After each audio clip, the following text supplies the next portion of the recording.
আপনি যাই করেন না কেন ব্যতিক্রমী কিছু করতে হবে। আপনি ব্যবসা করেন বা অন্য কিছু করেন, সেখানে একটা ব্যতিক্রমী ভাব নিয়ে আসতে হবে। যেমন ধরুন, আপনি পুরীর দোকান করবেন। তো আমরা জানি কি, ডাল পুরি আছে, বিভিন্ন ধরনের পুরি আছে, কিমা পুরি আছে। তো আপনি এখানে একটু নতুন কিছু নিয়ে আসেন। আপনি ধরেন কোয়েল পাখির মাংসের পুরি নিয়ে আসেন, আপনি ডিমের পুরি নিয়ে আসেন, এরকম বিভিন্ন নতুনত্ব নিয়ে আসেন।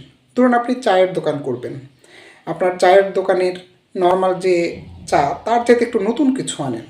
আপনি মশলা চা আনেন, আপনি মাল্টা চা আনেন, বা অন্য কোনো কিছু নিজে তৈরি করেন। তো এরকম প্রত্যেকটা ক্ষেত্রে, সেটা ব্যবসা হোক বা অন্য কোনো কিছুই হোক, আপনি যখন নতুনত্ব নিয়ে আসবেন তখন দেখবেন যে সে জিনিসটা মানুষ অন্যভাবে গ্রহণ করে।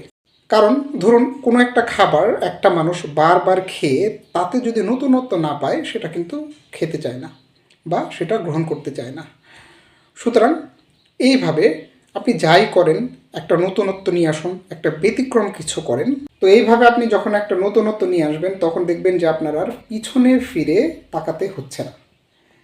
আপনি নিজেই একটা ব্র্যান্ডে পরিণত হচ্ছেন, তখন লোকজন আপনাকে খুঁজে নেবে।